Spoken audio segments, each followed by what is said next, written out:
Hello everyone, this is Sarika Singh. Welcome to Adhyayan Adda. हम यहाँ पर जुड़ रहे हैं अपने इंग्लिश पेडागोजी के लेक्चर के लिए और ये इसका लेक्चर 2 है, क्लास 2 है। ये आपके एग्जाम सीटेट और रीट के एग्जाम में आप लोगों के लिए इम्पोर्टेंट साबित होगा, इसीलिए आप इस लेक्चर को लास्ट तक जरूर देखिएगा। इसमें आपको बहुत सारे इंपॉर्टेंट क्वेश्चंस मिलेंगे जो आपको आपके एग्जाम में देखने के लिए जरूर मिल जाएंगे। तो चलिए यहाँ पर हम शुरू करते हैं अपना पहला क्वेश्चन बिना कुछ देर किए, बिना टाइम पास किए। ठीक है, फर्स्ट आपका क्वेश्चन है यहाँ पर, when young learners seem to lose interest in a lesson the teacher should. जब यंग लर्नर्स जो बच्चे होते हैं अगर वो अपना इंटरेस्ट किसी लेसन में खो दे, मतलब उन्हें पढ़ने में इंटरेस्ट ना आए, तो टीचर को क्या करना चाहिए उस लेसन के लिए। ये आपके साथ बहुत बार हुआ होगा अगर आप लोगों ने टीचिंग की होगी, हमारे साथ अभी भी होता है। ठीक है, आप लोगों को कोई लेक्चर पसंद नहीं आता है तो उसको किसी एक्टिविटी के थ्रू अब नहीं करा सकते क्योंकि आप लोग बड़े हो गए हैं। ठीक है, तो यहाँ पे बात हो रही है बच्चों की। तो बच्चों का अगर किसी लेसन में इंटरेस्ट खो गया है या इंटरेस्ट नहीं आ रहा है तो टीचर को क्या करना चाहिए। टेल अ स्टोरी और कंडक्ट एन इंटरेस्टिंग एक्टिविटी। क्या उनको एक स्टोरी बतानी चाहिए या एक इंटरेस्टिंग एक्टिविटी करानी चाहिए उस लेसन के ऊपर, या फिर ask them to sit quietly for some time, या उनको बोलना चाहिए कि चुप बैठो थोड़ी देर के लिए। ठीक है, या फिर allow them to go out and play, या उन्हें अलाउ करना चाहिए कि जाओ बाहर जाओ और खेलो, या फिर ask them to sleep for a while, या फिर उन्हें थोड़ी देर के लिए सोने के लिए बोल दिया जाए। अब क्लास में अगर आप ऐसे किसी लेसन में आपको इंटरेस्ट नहीं आ रहा है या किसी बच्चे को इंटरेस्ट नहीं आ रहा है तो क्या आप उसको सोने के लिए या खेलने के लिए बोलेंगे? नहीं ना। तो क्या करेंगे आप उस लेसन के लिए, टेल अ स्टोरी और कंडक्ट एन इंटरेस्टिंग एक्टिविटी। उस लेसन के अकॉर्डिंग आप एक इंटरेस्टिंग स्टोरी या कोई भी इंटरेस्टिंग एक्टिविटी करा के बच्चों का जो इंटरेस्ट है उसको वापस गेन कर सकते हैं। ठीक है, चलिए next is the right of children to free and compulsory education act 2009 has included all round development of a child.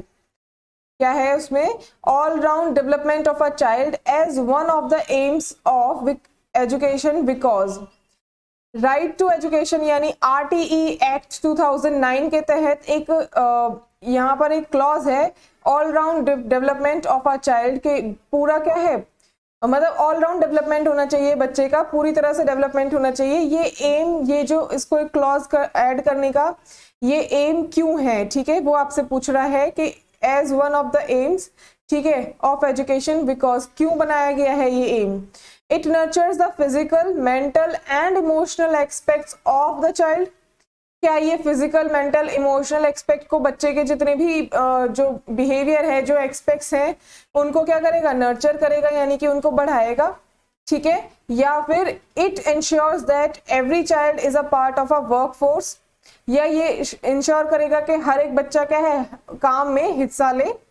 ठीक है, या फिर every child grows rapidly between 6 to 14 years, या बच्चा जो है वो रैपिडली यानी जल्दी से बढ़ जाए 6 से 14 साल के बीच में, या फिर proper health care is essential, या जो पूरी हेल्थ केयर है वो क्या है, एसेंशियल है। देखो यहाँ पे प्रॉपर हेल्थ केयर एसेंशियल तो है लेकिन ये इसके अंदर का जो एम है वो नहीं है। ठीक है, तो इसके अंदर ऑल राउंड डेवलपमेंट की बात आती है। तो ऑल राउंड डेवलपमेंट में क्या होता है कि आपका जिसमें बच्चे का क्या हो, फिजिकल, मेंटल और इमोशनल सभी तरह का डेवलपमेंट हो, तो इसमें क्या है आपका फर्स्ट वाला आपका करेक्ट है, it nurtures the physical, mental and emotional aspects of the child. ठीक है, जब भी हम किसी भी पेडागोजी के क्वेश्चन का आंसर करते हैं, चाहे वो हिंदी पेडागोजी हो, चाहे इंग्लिश पेडागोजी हो, चाहे आपका साइकोलॉजी का हो, उसमें हम जब भी क्वेश्चन का आंसर करते हैं ना तो हमेशा ये देखना है आपको कि कौन सा जो आंसर है वो पॉजिटिव सेंस की तरफ जा रहा है।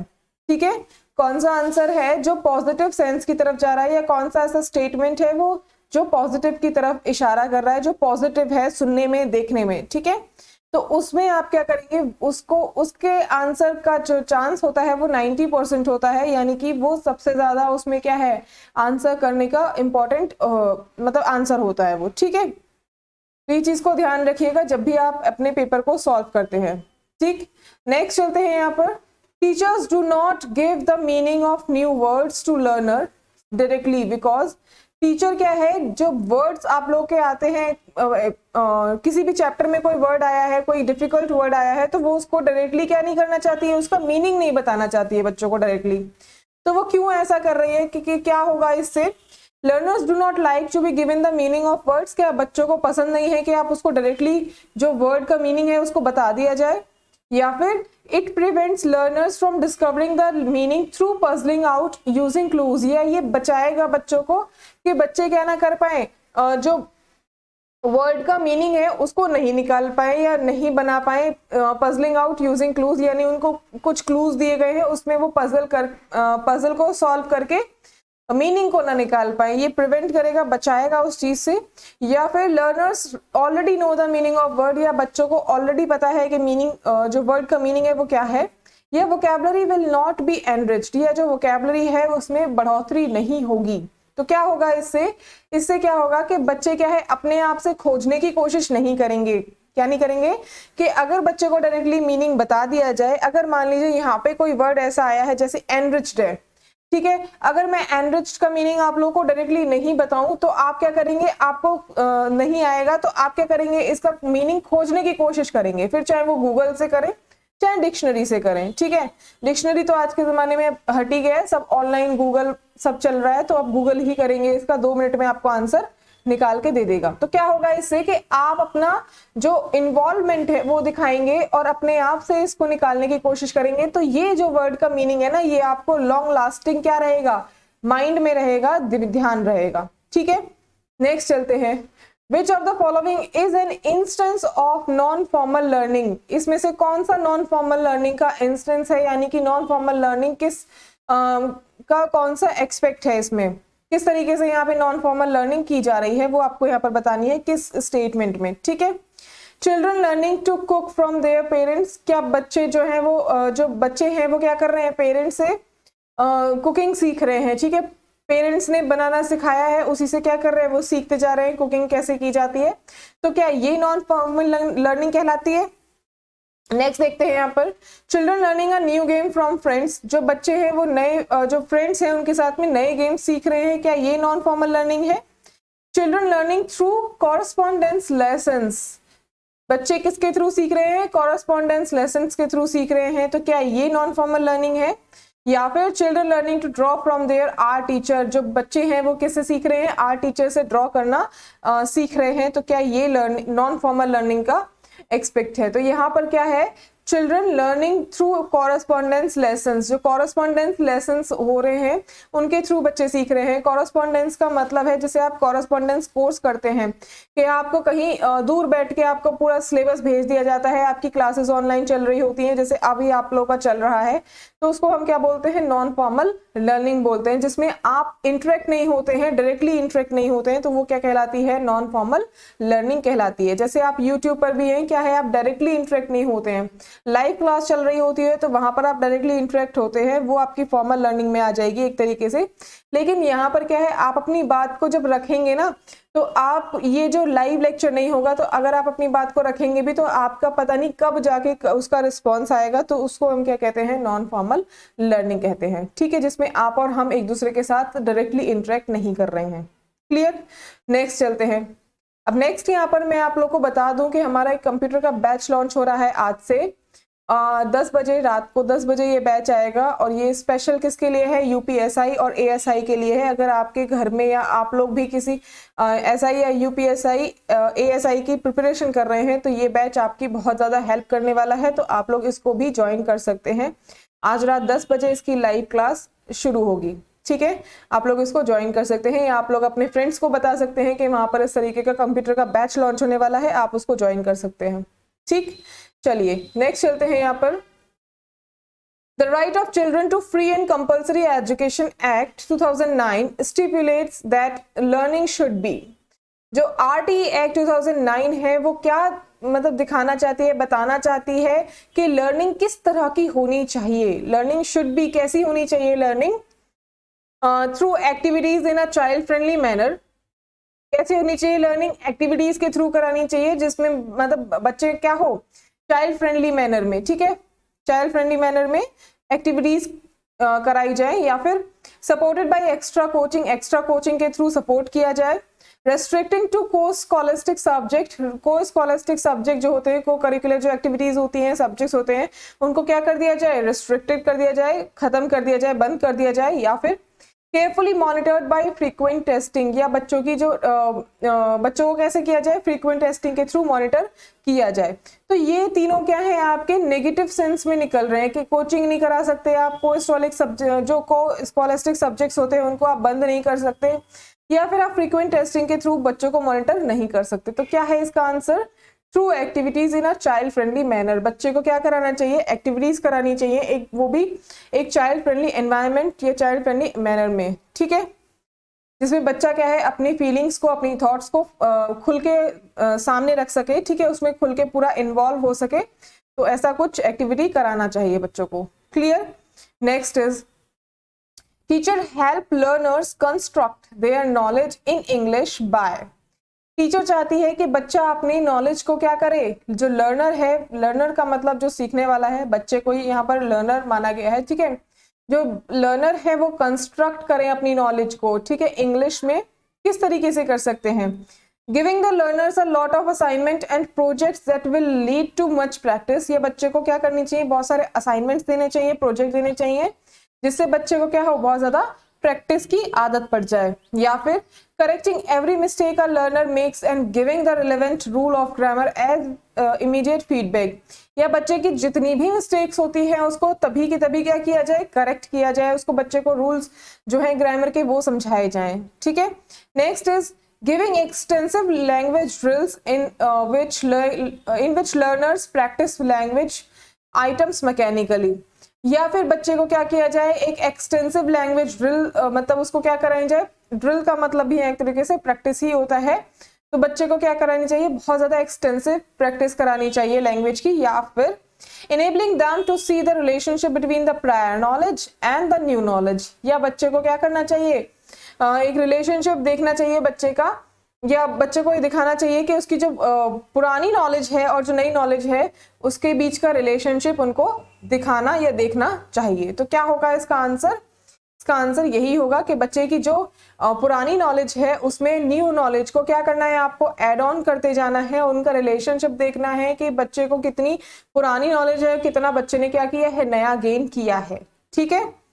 चलिए next is Which of the following is an incorrect assumption in language teaching? इसमें कौन सा incorrect assumption है लैंग्वेज टीचिंग में? तो यहाँ पे नॉट वाला या इनकरेक्ट वाला या नेगेटिव वाला सेंस आ रहा है, तो आपको नेगेटिव वाला ढूंढना है यहाँ पर। Learners acquire language by trying to use it in real situation, बच्चे क्या है, जो लर्नर्स हैं वो क्या कर रहे हैं, लैंग्वेज को एक्वायर कर रहे हैं by trying to use it in real situation, जो रियल सिचुएशन उनके साथ में हो रही है उससे ही क्या कर रहे हैं बच्चे, लैंग्वेज को एक्वायर करना सीख रहे हैं, ठीक है।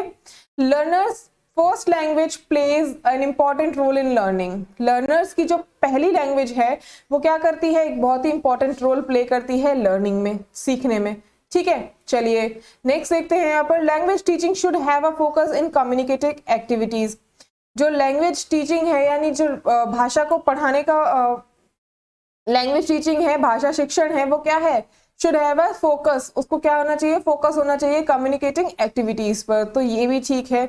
Next is language teaching should give importance to writing then rather than speech, यहाँ पर गड़बड़ हो गई, यहाँ पर क्या कह रहा है, लैंग्वेज टीचिंग को क्या होना चाहिए, शुड गिव इंपॉर्टेंस, इंपॉर्टेंस देनी चाहिए किसमें, टू राइटिंग, लिखने में ज्यादा जो इंपॉर्टेंस किस में देनी चाहिए, राइटिंग में देनी चाहिए, रेदर देन स्पीच। अब आप कोई भी लैंग्वेज सीख रहे हैं तो उसको सिर्फ लिखे जा रहे हैं, तो उससे क्या होगा, उससे क्या आप लैंग्वेज सीख पाएंगे, नहीं ना।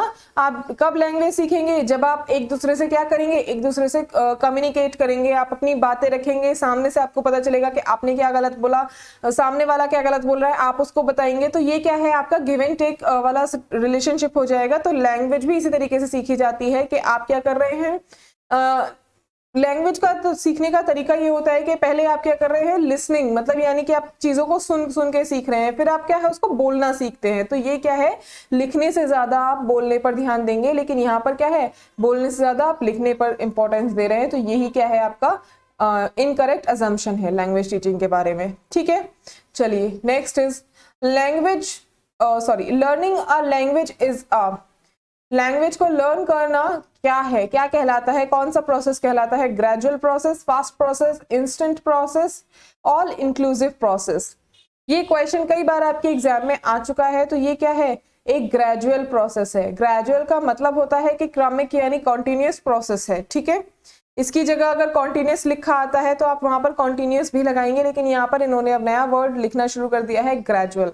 तो ग्रेजुअल का मतलब क्या होता है कि क्रमिक यानी कि कॉन्टिन्यूस प्रोसेस है। एक क्रम से आपका क्या चलता है, एक प्रोसेस चलता है कि पहले लैंग्वेज में आप क्या करेंगे, लिसनिंग होता है, ये आपने सुना होगा LSRW, ठीक है। Listening, speaking, reading and writing, इसी के जो एक्सपेक्ट्स हैं, इन्हीं चारों के बेसिस पे आप लैंग्वेज को क्या है, सीखते हैं, ठीक है। इसी में इन्हीं चारों के बेसिस पे आप जो लैंग्वेज में महारत हासिल कर जाते हैं, ठीक है। तो ये क्या है, आपका एक क्रम से चलता है कि पहले लिसनिंग होगा, उसके बाद स्पीकिंग, उसके बाद रीडिंग एंड देन राइटिंग पे आएगा, ठीक है। चलिए next is the main responsibility of language teacher as a facilitator is. Main responsibility क्या होती है, जो भाषा सिखाने वाले टीचर होते हैं या एज अ फैसिलिटेटर, उनकी रिस्पॉन्सिबिलिटी क्या होती है? To create a number of opportunities for the learners to use the language meaningfully. क्या करते हैं, बच्चे को मतलब बहुत सारी बच्चों को क्या करनी चाहिए, अपॉर्चुनिटीज क्रिएट करनी चाहिए, उनको अपॉर्चुनिटीज देनी चाहिए जहां पर बच्चे क्या है, लैंग्वेज को मीनिंगफुली यूज कर सके। तो यही क्या है, इसका बिल्कुल सही आंसर है, क्योंकि बाकी और पे हम जा ही नहीं रहे हैं। या देख लीजिए एक बार, to provide lot of information make the learner listen to, उनको बहुत सारी इन्फॉर्मेशन देनी चाहिए जिसमें बच्चा क्या है, उसको सुन सके। Next is to strictly control the class, ये तो होगा ही नहीं। To read the lesson aloud and provide explanation for each line, each line, अगर एक एक लाइन का आप एक्सप्लेनेशन करेंगे तो वो आपका मतलब ऐसा टीचर्स के लिए इंपॉर्टेंट या फिर अच्छा नहीं होता है, ठीक है। बच्चे को भी अपने आप से आपको अपॉर्चुनिटी देनी चाहिए कि बच्चा क्या है, उसको सीखे और हमसे क्या है, वो क्वेश्चन करे, ठीक है। अगर उसको समझ में नहीं आ रहा है कहीं पर तो वो क्वेश्चन करे। Clear. Next is language acquisition. Language acquisition क्या है? Requires the memorisation and use of necessary vocabulary. क्या एक्विजिशन क्या कहलाती है? अनुकरण बोलते हैं हम एक्विजिशन को, जैसे अनुकरण के द्वारा हम भाषा सीखते हैं। तो लैंग्वेज क्या है? Requires the memorisation. भाई मेमोराइजेशन तो होगा नहीं, क्योंकि मेमोराइजेशन अगर हम करेंगे तो वो एक्विजिशन नहीं कहलाएगी, ठीक है। मेमोराइजेशन तो हम किसी का भी नहीं करते हैं। मेमोराइजेशन क्या है? एक नेगेटिव वर्ड है इंग्लिश पेडागोजी या किसी भी पेडागोजी के अंतर्गत, ठीक है। ये एक नेगेटिव वर्ड है, तो यहाँ पर आप इसको खत्म ही कर देते हैं। Next is involve a systematic approach to the analysis and comprehension of grammar as well as to the memorisation. अब नेक्स्ट यहाँ पर भी क्या आ गया? मेमोराइजेशन ऑफ वोकैबुलरी आ गया, तो ये भी क्या है आपका गलत हो गया, ठीक है। Next is refers to the process to of learning a native or a second language because of innate capacity of the human brain. Next भी पढ़ लेते हैं। Is a technique intended to simulate the environment in which children learn their native language. Third वाले में बोल रहा है कि क्या एक प्रोसेस, लैंग्वेज एक्विजिशन क्या है? एक ऐसा प्रोसेस है जिसमें लर्निंग कैसे होती है, उसके नेटिव जो उसके आसपास में जो लोग रह रहे हैं उनसे क्या होती है, वो लर्निंग करता है। लर्निंग क्या मतलब लैंग्वेज को एक्वायर करता है, एक्विजिशन करता है, ठीक है। और a second language because of innate capacity of the human brain. और जो सेकेंड लैंग्वेज है उसको क्या करता है, इनेट कैपेसिटी, जितनी उसमें कैपेसिटी होती है उसके अकॉर्डिंग क्या करता है, लर्निंग का प्रोसेस उसमें चलता है। नेक्स्ट कह रहा है is a technique intended to simulate the environment in which children learn their native language. एक ऐसा टेक्निक है जिसमें बच्चे को एक ऐसा एनवायरनमेंट क्रिएट किया जाए जिसमें बच्चा क्या है, अपनी नेटिव लैंग्वेज को सीख सके, ठीक है। तो यहाँ पर क्या है, language acquisition refers to the process of learning a native or a second language. दोनों ही लैंग्वेज को किस तरीके से सीख रहा है, जिसमें बच्चे की अपनी ह्यूमन ब्रेन के जितना उसका ब्रेन है उसकी कैपेसिटी के अकॉर्डिंग बच्चा सीखे, ठीक है। Next is which statement is true. इसमें आपको बताना है कौन सी स्टेटमेंट सही है। Learning is govern by external stimuli. नहीं, ये क्या है, लर्निंग बोल रहा है कि हमेशा क्या है, किसके थ्रू आती है, एक्सटर्नल स्टिमुली, यानी कि आप अगर उसको कोई एक्सटर्नल मोटिवेशन देंगे तभी बच्चा क्या है, सीखेगा, ये जरूरी नहीं है, ठीक है। Next is learning takes place in a social culture context. Learning जो है वो कैसे सीखी जाती है, एक सोशल कल्चर कॉन्टेक्स्ट में सीखी जाती है, ठीक है। Next is learning has taken place only if it is evident in behaviour. Learning कब आती है, जब बिहेवियर में चेंज हो।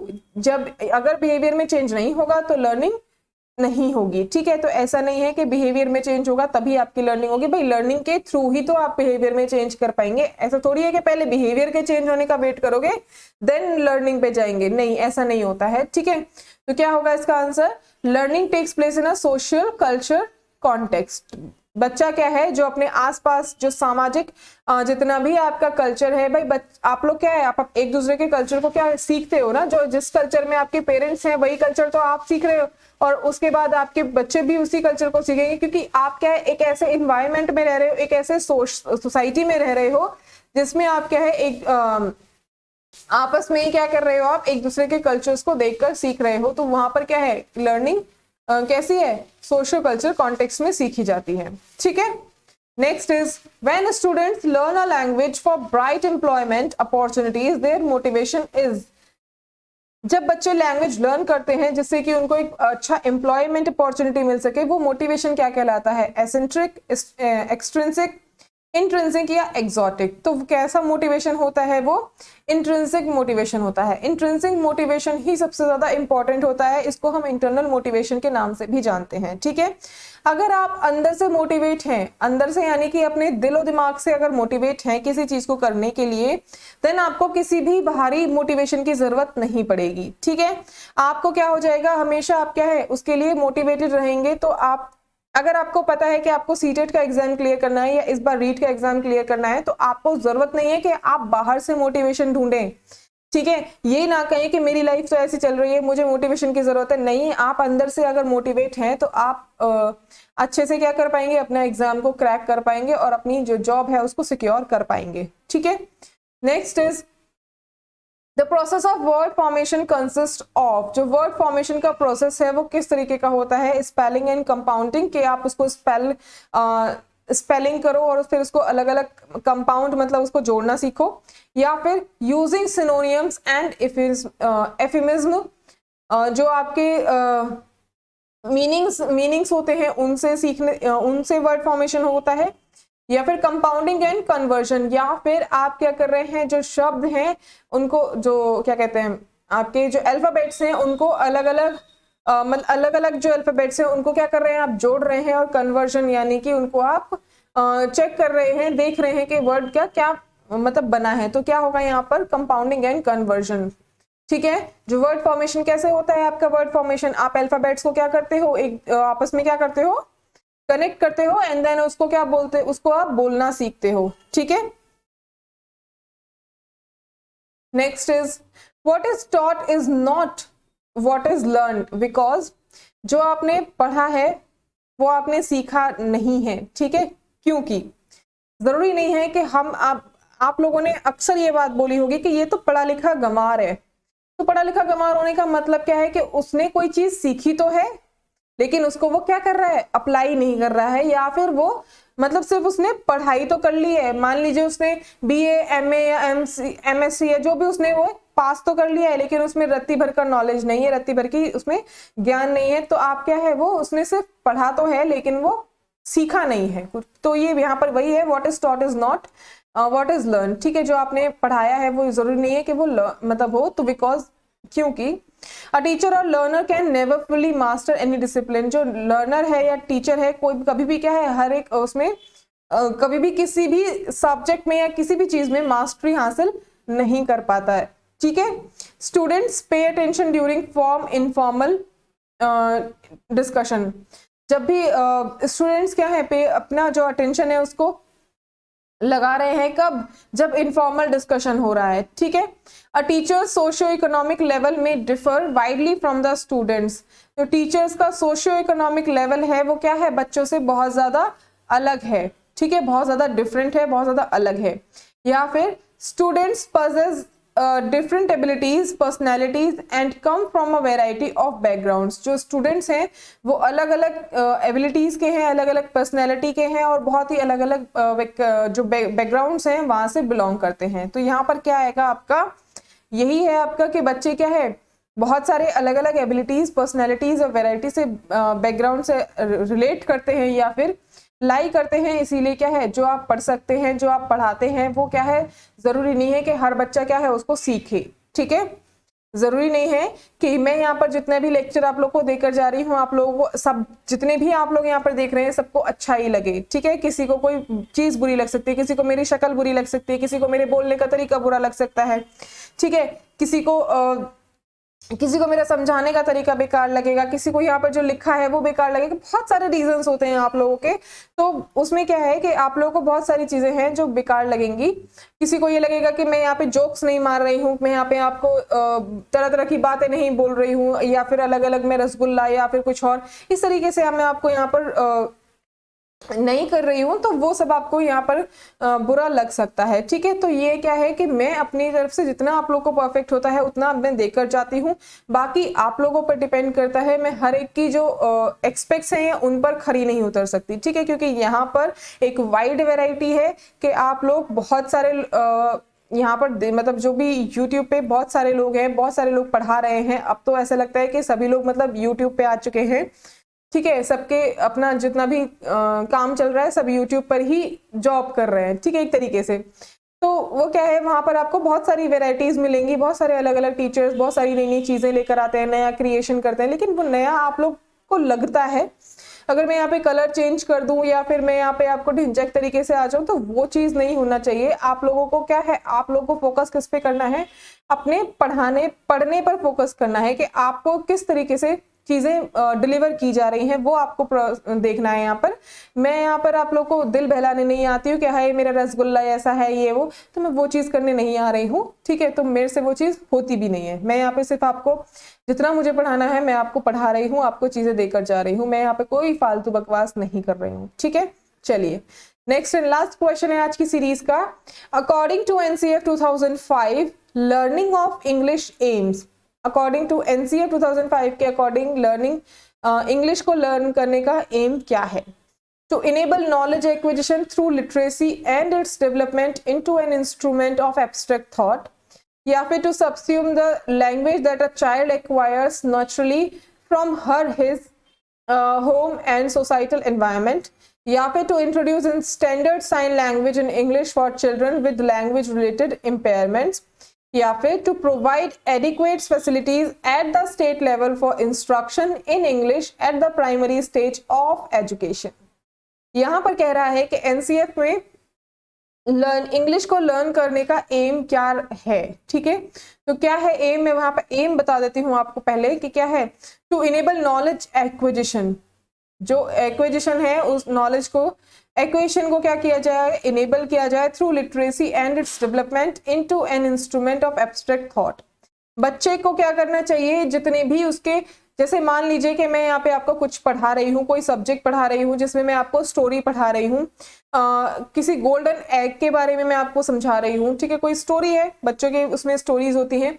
तो यहाँ पर मैं क्या कर रही हूँ, उसमें एक नया इनोवेशन करके, इनोवेशन क्या करूंगी कि मैं उसमें आपको इमेजेस के थ्रू या फिर जो भी चीजें मैं आपको एब्स्ट्रैक्ट थॉट पे, यानी बच्चों आप लोगों ने मतलब एक एग देखा है, उसमें ये क्या है, गोल्डन एग है, तो गोल्डन एग को बच्चे क्या है अपने एब्स्ट्रैक्ट थॉट में लेकर आएंगे। बच्चे खुद सोचेंगे कि गोल्डन एग किस तरीके का दिखेगा, ठीक है। तो यहाँ बच्चे को क्या है, आपको एब्स्ट्रैक्ट थॉट में जो एब्स्ट्रैक्ट थॉट्स हैं उनको क्या करना है, आपको डेवलप करना है, ताकि बच्चे को आगे चल के क्या हो, बहुत सारे जितने भी जो सब्जेक्ट्स वो पढ़ने वाला है या जितनी भी वो क्लासेस आगे पढ़ने वाला है या जो भी आगे करने वाला है उसमें उसको हेल्प मिल सके, ठीक है।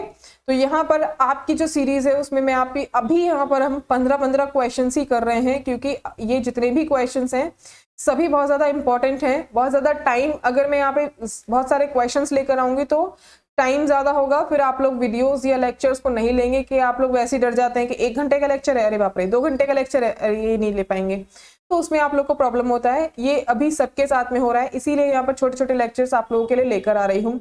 यहाँ पर आप लोग देख रहे होंगे लेक्चर में मैं आपको फुली एक्सप्लेन कर रही हूँ, क्वेश्चंस के जो आंसर्स हैं उनको भी एक्सप्लेन कर रही हूँ। अगर मैं यहाँ पे ज्यादा क्वेश्चंस लेकर आऊंगी तो फिर इतने अच्छे तरीके से एक्सप्लेन नहीं कर पाऊंगी जितना मैं अब कर रही हूँ, ठीक है। फिर क्या होगा, और बाकी जैसे कर रहे हैं ना कि क्वेश्चन पढ़ा और आंसर बताया और निकल लिए, और आप उसमें भी खुश हैं, ठीक है। तो यहाँ पर मैं बस यही आपसे रिक्वेस्ट करूंगी, अगर आप लोग को लेक्चर अच्छा लगता है, एक्सप्लेनेशन अच्छा लगता है, तो आप उसको लाइक और शेयर कीजिएगा अपने फ्रेंड्स के साथ में, और हमारे साथ बने रहिएगा। Thank you so much everyone.